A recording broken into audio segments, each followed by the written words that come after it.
And we're back, ladies and gentlemen. For those who have just opened their YouTube and Facebook accounts, please go to our YouTube channel and click subscribe. That's CHED Regional Office 1 if you haven't subscribed yet.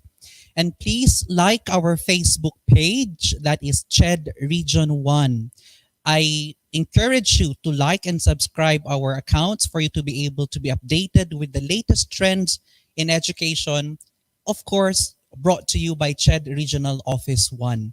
Our first session a while ago was really amazing. We learned a lot from Sir Wilben of MMSU, but it doesn't end there because we have invited another expert who will share to us also what are the practices, best practices that they are doing in their university for the benefit of all academic people, specifically students during these trying times. So ladies and gentlemen, let me now introduce to you our next resource speaker.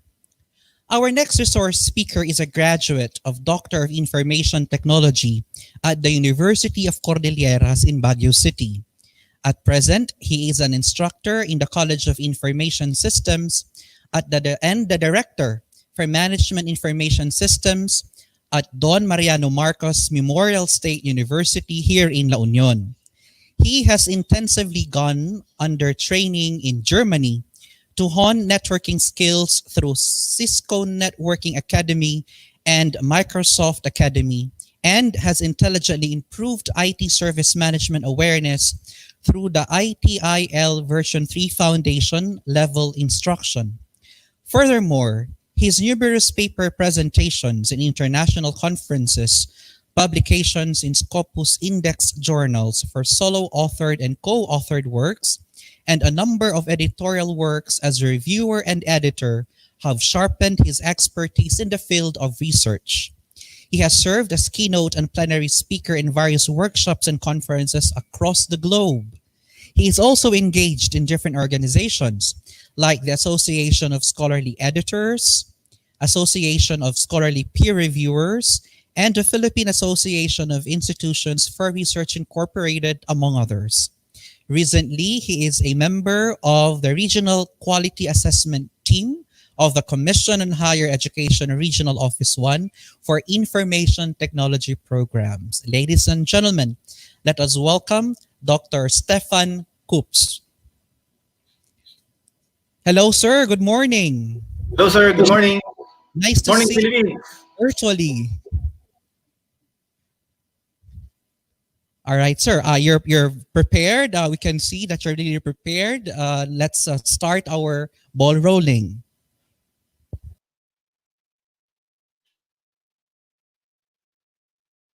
Okay, good morning. Thank you, Sir JP, for the introduction. Also, we would like to thank CHED Region 1 for the opportunity to share for us from DMMMSU our ICT approach.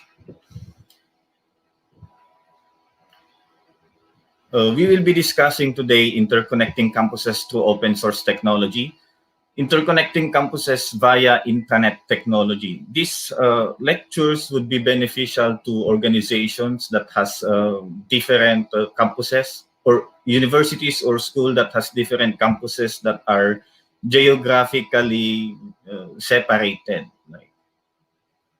Okay.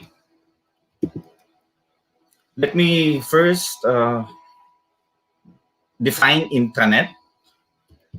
Intranet, this is a network access for file sharing within an organization.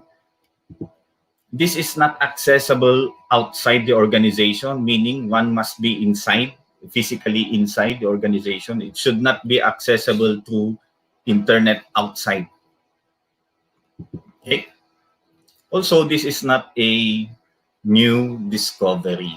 This has been present a long time ago, but most of us we are not practicing this.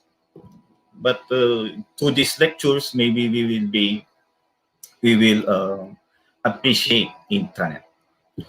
Okay, let me give a short summary of our current situation. DMMMSU has 4 campuses. DMMMSU has 3 main campuses. One at NLUP, North La Union Campus, Mid La Union Campus, South La Union Campus, and the Open University System. So I have here presented where, let's do a closer look. So they are geographically very far away. So San Fernando to Bacnotan, you have to reach 2 towns, San Fernando, San Juan, and then Bacnotan. And then San Fernando to Agoo, you have to travel from Bawang, Kaba, Aringay. So 3 towns. So the campuses are very far apart. Para siyang LDR. Baga sa relasyon long distance relationship. Malayo sila sa isa't isa. Parang siya nasa future pa. Okay, our challenges when we were implementing the intranet. First, as mentioned, we have the geographical situation and financial constraints. That this is in a way that which projects are prioritized. So we have opted to do research on how we implement intranet through open source technology. Open source meaning it's open source. It's free. Also, another challenge is cultural lag. Yeah. If, for example, there are staff employees that they used to send or share files through Messenger, mga ganyan. And then they would go like, oh, we have been doing this even before. Mas okay na yung Messenger ang alam ko, mga ganyan. Anyway, okay. So moving on, what we need to deploy this intranet with low cost or no cost at all. IP address. We need a public IP address. We need a public IP address. This is given by the internet service provider. This is given by the internet service provider. If you are connected to list line, definitely the internet service provider will provide you a public IP address. If you're using DSL, that is something that I cannot answer. That would depend on the internet service provider. Next is the Untangle software. This is free. They have a free version. They also have a premium account. In our case, we are using the free version, Untangle. This Untangle software will be installed on your server. It would be like an operating system like. Okay. Next is the Open VPN. OpenVPN is a free software. Again, it's an open source software. VPN stands for Virtual Private Network. This is where we configure the settings and. OpenVPN, by the way, is an application that is an add-on to the Untangle software. And lastly, the OpenDNS subscription. We use this for web filtering, web content filtering. For example, if you want to block sites that are not so academically relevant or that is dangerous. Okay, so those are what we need. The first three, these are required for us to deploy the intranet. The last, the OpenDNS subscription is optional, but we highly recommend the OpenDNS as web filtering, web content filtering. Okay. I was about to demonstrate, but then in case that there would be a problem, so I did some screenshots already. So Untangle setup, you have to install the Untangle into the server. So server format, install Untangle. Okay. And then this is how it looks like when you log into the Untangle. If for example, you have to default IP address 192.168.1.1, then that would be the access. Okay. Untangle setup. This is how it looks like when you log in. So we have different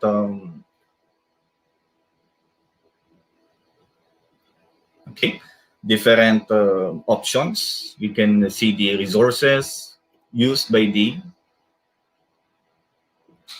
server. We call it, in our case, we call this UTM server. UTM stands for Unified Threat Management. Unified Threat Management. Okay. So under apps button, these are the following applications that is present. OpenVPN, we have to add OpenVPN. If OpenVPN is ready, then we start configuring. We have to set the public IP address. I have intentionally covered the public IP address for the security of RDinSonet. Okay. This is where the public IP address will be placed. Again, the public IP address is provided by the ISP. Okay, in our case, we have the 4 campuses. Okay. So first, install Untangle. Second, add OpenVPN. Third, we set the public IP address. Ayos? Okay. Okay. Also, we have this captive portal settings.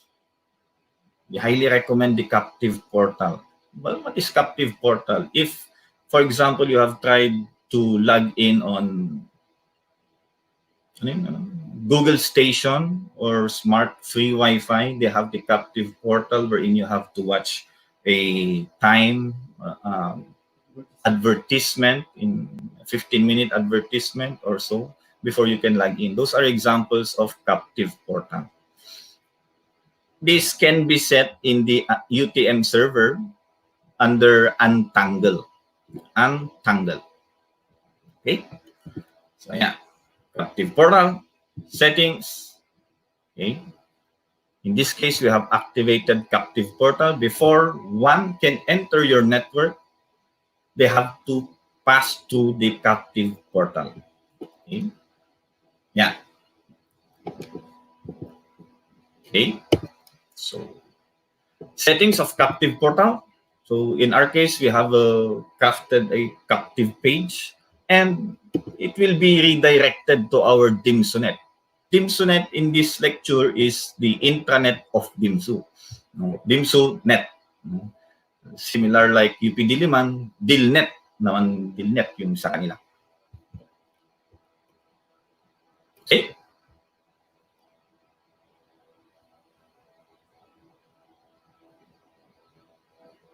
Okay. So this is how our DMSUnet captive portal looks like. So whenever one comes inside DMSU grounds and wants to access the Wi-Fi or even the LAN, upon entering, the captive portal will show first. It will capture ka niya muna. So in our case, we have 60 minutes of inactivity, you will be logged out. And then 8 hours upon login. Meaning, 8 hours, pag pumasok ka ng 7:50, 10 minutes before 8, then magpa-5 na, 10 minutes before 5, you will be logged out.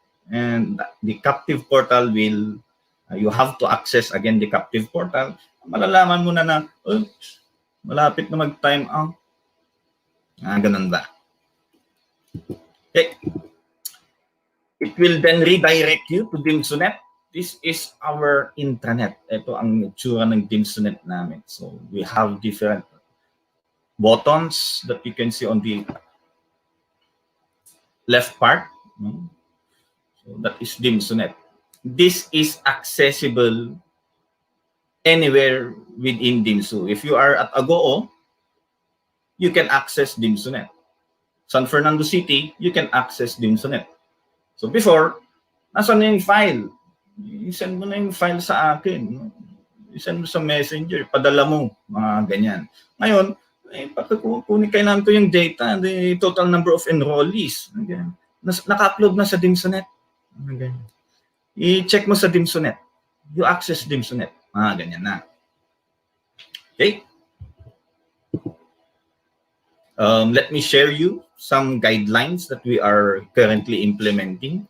We are blocking social media networks and video streaming from 8 to 11 in the morning. But since this COVID pandemic, we do not block the social media network, especially Messenger. So iniiwan namin bukas. But sometimes if the bandwidth is not enough, we have to block the social media except the Messenger. So video streaming, block yan, especially if there are important files that needs to be sent via online immediately. Ganyan. Ba't ang bagal ng internet ko? Then the bandwidth is being shared.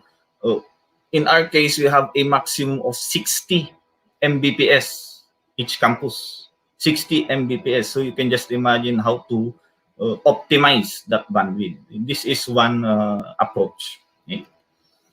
So 8 to 11 in the morning, 1 to 4 in the afternoon, it is blocked. But as I've mentioned, ngayon hindi na masyado. Hindi masyadong blina-block. Okay? Then captive portal login, we have 8 hours active, and then if you are idle for 60 minutes, you have to re-log in. Okay? Okay, so again, the 3 steps: install Untangle, add OpenVPN, set the public IP address of the OpenVPN, and we are now in the 4th phase, OpenDNS sign up. We have to sign up. You have to go to the website and register OpenDNS. Okay? So it looks like this.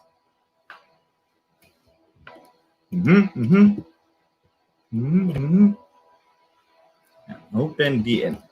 So in our case, we have logged in DMSU at DMSU, and we have to register the public IP address. I have covered the public IP address. And this contains web content filtering, security, and. Also, yan muna. Okay? Yan, web content filtering. This is categorized already by OpenDNS, and real-time yung pagka-update nila whenever there are new websites that is under category of, for example, movies or video streaming, video sharing, it will be blocked by OpenDNS.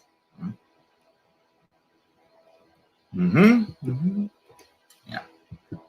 These are the categories wherein we block and unblock from time to time. If there is an emergency, unblock ang chat.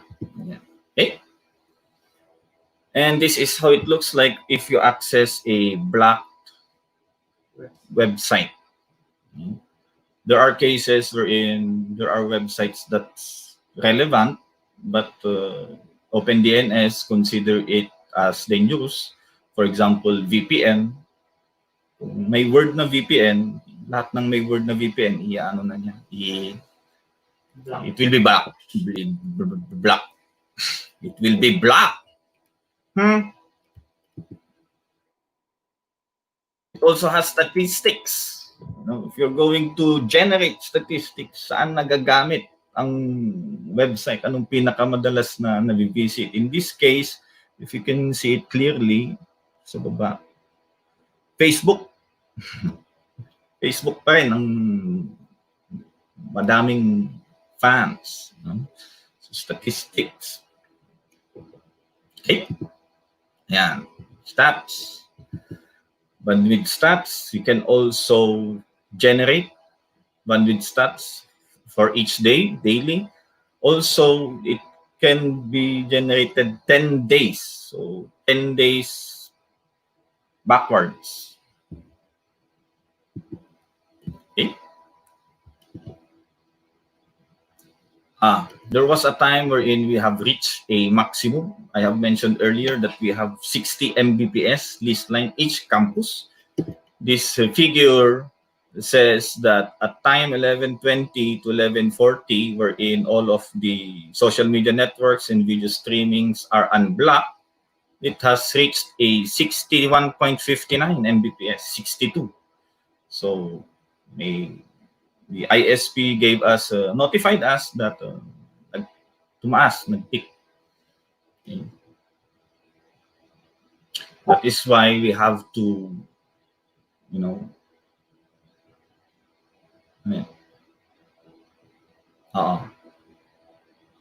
that is our reason why we have to block social media networks and YouTube or video streaming websites, so that our students can have more internet speed to access a more academically relevant online resources. Yeah.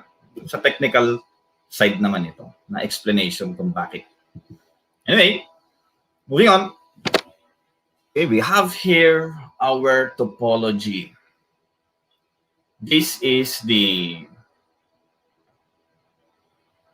DMMMSU IT infrastructure come year 2020. So we highly recommend also the other MIS personnel or the other IT, if you are planning your network, it is always nice to have a topology and print it, display it on your office, so that if you troubleshoot, ano na yung IP address ng South La Union campus? Instead of searching all the documents, then you can just browse at the diagram. Yun pala siya, 211.nnn. Ano ng IP sa SRBI? Mga ganyan. So if you have the prepared topology, it would be easier for us to troubleshoot. Okay? Now let me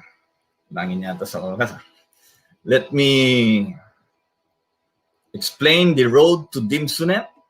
Okay?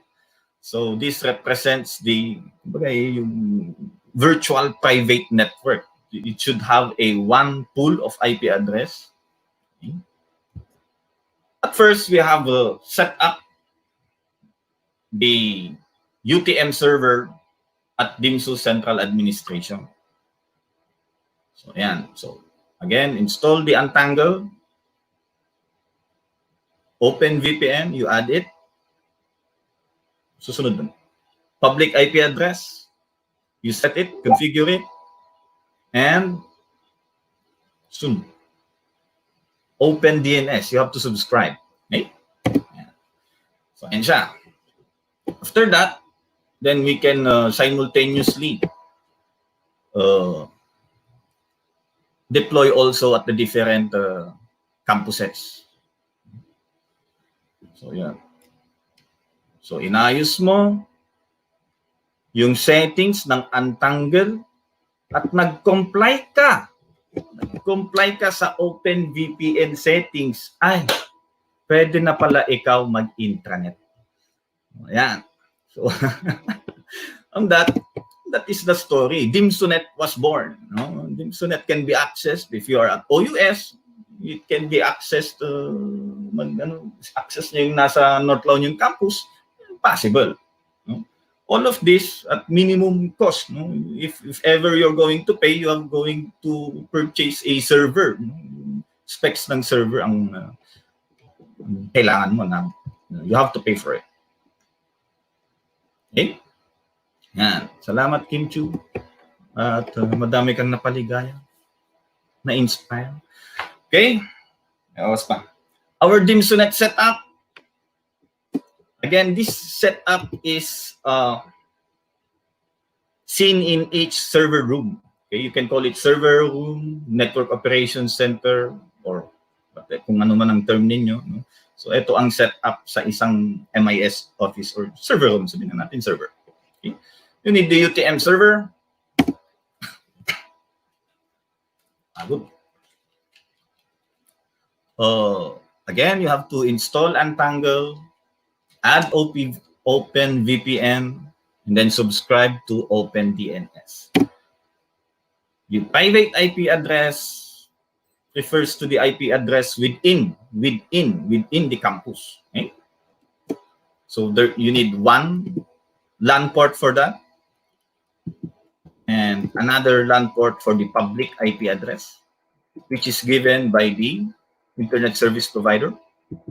And connection, and then the private IP address to the campus.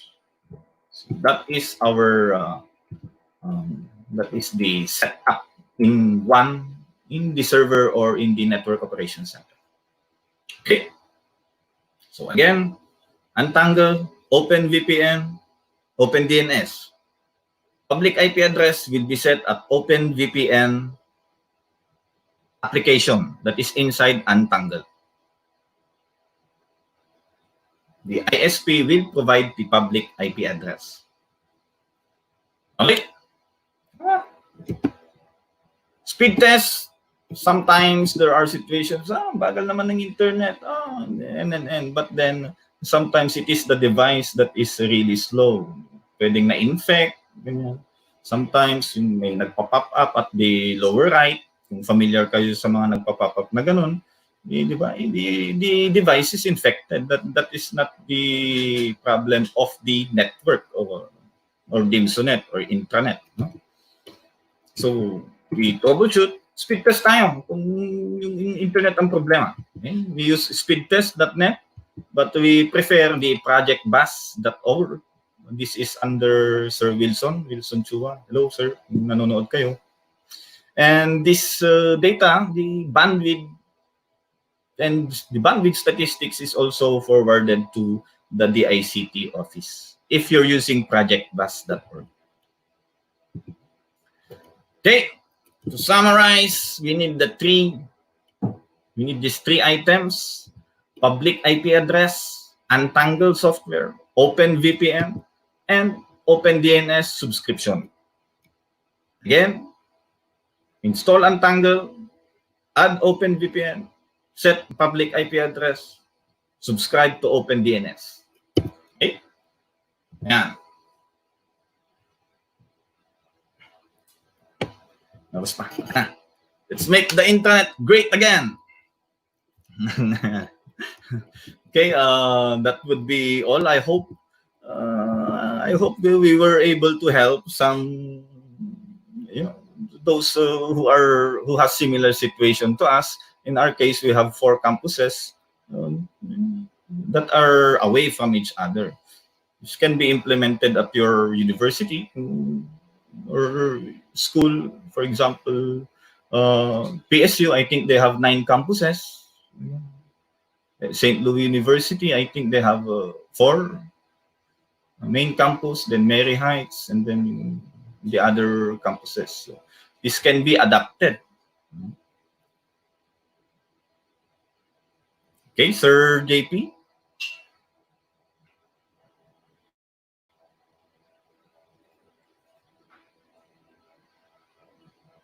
Really, the DMSU is really making all possible ways to connect all the campuses together, and we hope that our HEIs also have learned so much, because we did learn so much from you today, listening from you here at Chedro office. So, Sir Stephen, since we know you talked for a few minutes, we'll give you a few seconds to breathe as we prepare for the question and answer portion of our webinar. But again, before we do that, I would like to remind everybody again to please subscribe to our YouTube channel. Our YouTube channel is CHED Regional Office 1. And please click the like button in our Facebook page. That's CHED Region 1. All right, I think we're now ready to give the questions to Dr. Stephan to answer. Our first question. Sir, this is from Jeff Tolentino Quitoles. The question is, good morning, sir. Can we use VPN to access the internet for free, like going to any website, downloading files without any data costs? Thank you, sir, for the question. Thank you po. The open VPN that we have been discussing is an add-on of Untangled. So if you are referring to the VPN to bypass the captive portal or to bypass the web content filtering, then that is a different story. Ayun, I cannot answer your question. All right. Go to our next question. Sir, from Eustace Magiwan. Sir, good morning. Thank you for the lecture. Great humor. We all know that social media platforms like YouTube and Facebook also provide academic relevant information. The question is there any possible chance to allow the students and teachers to access these platforms for wider source of information? Technically, yes. If there are okay, the main reason why we block the social media because the bandwidth is very limited. But if we have also 1,000 Mbps, like the other universities or even higher, then definitely we do not need to block the video streaming and. But we have to block the illegal online activities, mga ganyan ba? But to answer your question, yes, possible. There are situations that, sir, pa-open, emergency, kailangan kong isend and messenger lang ang access ng receiver. Sige, open natin. But yun, mga ganun. Yes, pwede. Right, thank you, sir. Before we go to the next question, I would like to greet our viewers from Region 3, particularly in Pampanga. Mayap-ayabak sa inyong lahat. Thank you for joining us today. Our next question, sir, is from James Edward. How can you secure the network infra from cyber attack? Like, what is this? Like DOS attack in some scenarios? This is denial of service. Yung, hello, Sir James. Hi. This is technical, masyadong technical yung tanong. But then our security, the trabaho na nung UTM, nung Untangled.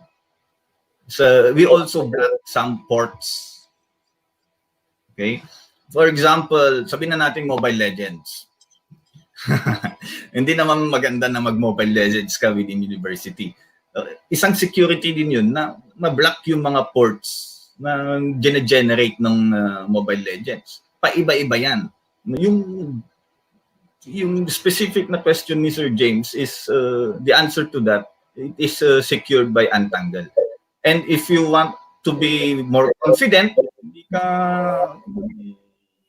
hindi ka satisfied, hindi mo feel safe yung Untangle, then you can get the premium version. It is more powerful. You have to pay for it. But in our case, the free is already sufficient. Our current our current situation as per DMSU. Okay, sir, another question from Gino Garces. What is the minimum system requirements for the server? And is it applicable that there is a server per campus? Yes, there should be a server per campus. That is how we connect, how we interconnect each campuses. There should be a server. The minimum requirements. Hello, assistant. The minimum requirements, even a desktop is sufficient. But the number of users, if you have a higher number of users, then it would be more difficult for the server to function. It will maximize its specifications. But definitely, even two core CPU is sufficient. But the server has to have two LAN ports. Isa papunta sa public, isa papunta sa private, campus, ISP. All right, sir. Sir, next question from Ryohi Ken de la Cruz. Universities are delivering online courses now. We are all teaching online and assessing our students' performance. Which one is the best online learning management system according to your experience in DMSU.net? What is your option for assessment and evaluation? Thank you, sir, de la Cruz, for the question. We did not discuss learning management system, but to answer you outright, our current situation, we are using the Google Class because it is, in our case, it is more user-friendly. There are more faculties and students na hindi masyadong, ano bang tawag? Hindi pa masyadong techy. We use Google Class. Other campuses may use other learning management systems, but most of us, we use Google Class since our official email also is under the Google domain. All right, sir. Sir, another question from Miss Ferlinda Dancel Ebalio. Sir, if I want to do online research from DMSU Library, will I have free access of your online resources? Free access of our online resources? Yes. The main library of our main campuses, we have there the DMSU free Wi-Fi. So that the students, from the deployment of DMSU free Wi-Fi, mas dumami yung mga pumupunta sa library. And to access the online resources, yes. And we are currently improving and adding more online resources like digital thesis and NN. All right. So it's more this time.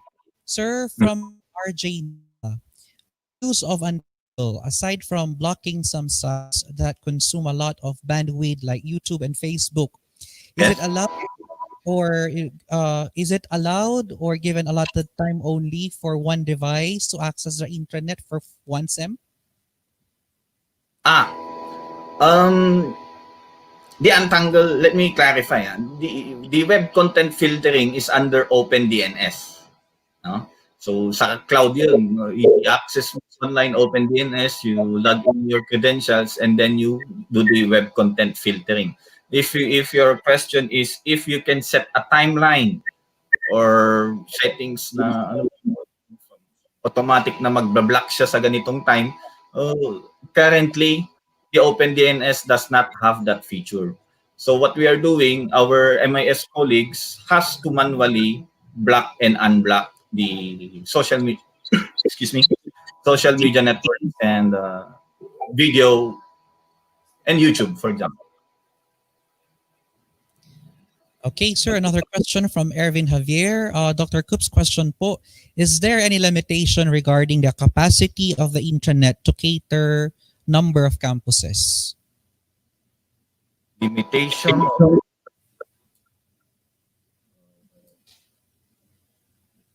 as of now, I don't think there is a limit. Because you have 1 million campuses, hindi naman siguro. No? We have 4 campuses ngayon sa amin. It can cater, for example, 11 campuses. O, anong pinakamadaming campus mo? Mga ganun. Kung pwede, kakayanin. Okay, sir. Sir, from Rodolph Tan, do you pay for the Open DNS? If so, how do you pay for the service? No, we do not pay for OpenDNS. It is free. We have to subscribe or sign in or register. That is the time that your public IP address must be registered at OpenDNS.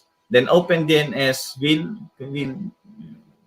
siya nang bala doon, ma-determine na niya na, uy, ito gusto niyang i-block ang web content na ito. We do not pay for OpenDNS. Actually, we only paid for the server. The rest, open source. All right, sir. Thank you so much. Sir, from Ms. Rebecca Palma, have you any evaluation or assessment on the effectiveness and efficiency on interconnectivity usage with DMMMSU and access of its intended client and their feedbacks? Do you have plans for future system connectivity expansion? And what future plans do you have? Thank you for sharing too. Okay. A very long question must have a very long answer. Thank you for the question. Yes, we have plans to improve. Currently, what we have discussed is the interconnection with the campuses. No? But from building to building of each campuses, that is still a challenge on our part. We are developing, we are connecting the buildings from campuses to wireless radio connection. So far, that is most cost efficient, no? Na immediate solution namin, like, uy, yung building namin wala internet connection. Eh, ang layo ng building niya. Sa parang gagalingan ng server. So, ang challenge, especially kung mapuno, mahirap. Kailangan ng radio and that is our current challenge. Now, as per feedback, yes, we will get feedback also. And future plan, we were able to craft the information system strategic plan for 2021 to 2023, which includes fiber optic cabling university-wide. So each campus, Union campus, may plan na blueprint, no?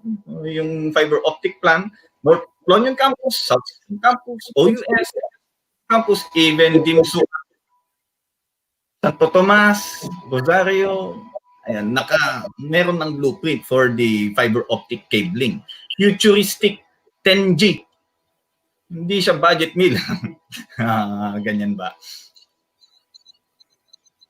All right, sir. Thank you. Sir, we have another question from Dr. Liza Kimson of Pangasinan State University. Is there a possibility of customized blocking per office? Blocking per office? Yes, we are also currently exploring that feature. That is under OpenDNS din, or Untangle. But yes, it is possible that per office. We are currently exploring that. So it is possible. Thank you, sir. Sir, we have our last question. We have more questions, but we filtered out. Anyway, I believe if our audience would like to contact you, you can later give your contact details so you can answer directly the questions. But for the last question, sir, from Brixon de Vera, it says here, what are the limitations since Untangle and OpenDNS are open source? Hello, thank you for the question, Sir de Vera. The limitations, we are subject to their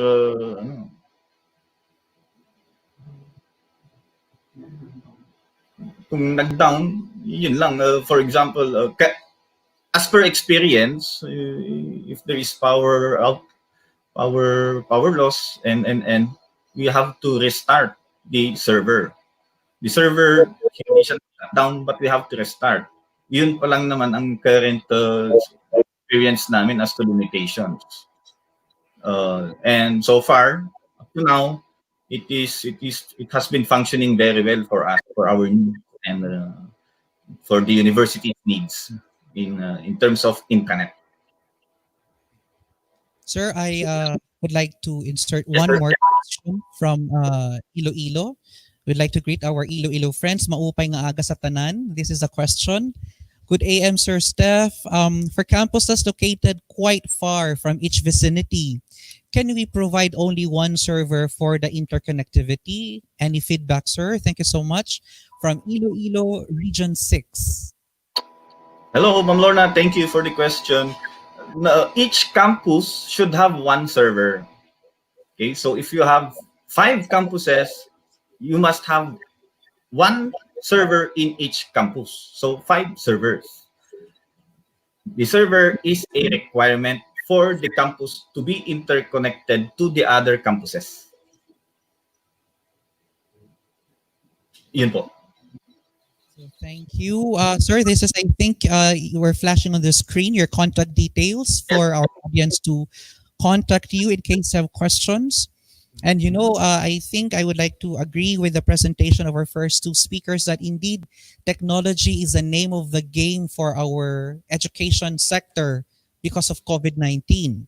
So again, Dr. Stephan, on behalf of CHED Regional Office 1 and all our audience from the entire country, thank you so much, Agyamat kami unay, for your expertise and sharing the best practice of Don Mariano Marcos Memorial State University. Thank you, sir. And a big thank you from Dimsu, naimbag na bigat.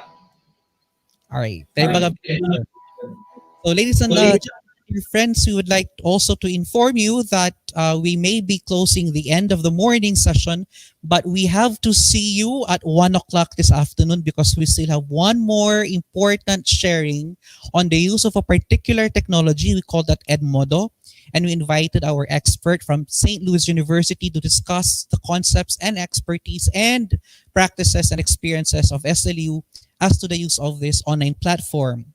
But before that, again, I would like to encourage you once more to please click the subscribe button for CHED Regional Office 1 in our YouTube channel. And please click the like button on our Facebook page, CHED Region 1. Now, there may be questions again on how do we get our e-certificate? How shall we avail of the e-certificate? We have been receiving an influx of questions lately, which made it a little difficult for our staff to really reply to all your questions and queries. Now, this is our final and official guidelines for you to get a copy of your e-certificates. Please take note of this. Number 1, attend the morning and afternoon webinar session. This is not a chop-chop portion. You have to attend both sessions.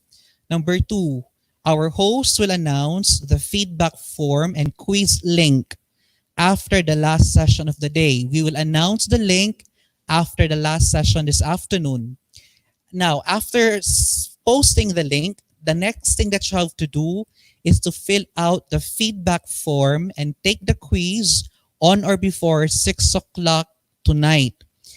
Please do not answer like as if it's just a simple yes or no question. There are follow-up questions which you really need to answer religiously and seriously. Our webinar series is not just a simple webinar series. We're doing this for the sake of education and technology. Let's give it a serious note. So if you want to really get your certificate, then answer seriously the questions. We will not accept a simple not applicable or a simple yes or no question. You have to comply with the instructions given in the online form. Please do so until 6 o'clock tonight. Beyond 6 o'clock, 6:01, our system for e-certificate will officially and formally close. We will not entertain late requests for e-certificates. And of course, we added the quiz because out of the 6 questions, of course, this is assessment and evaluation, you have to get 4 questions correctly out of 6 for you to be able to get your certificates. Again, 4 out of 6. If you like to answer the 6 questions all in all, that's better. But the minimum number of answers should be 4 out of 6.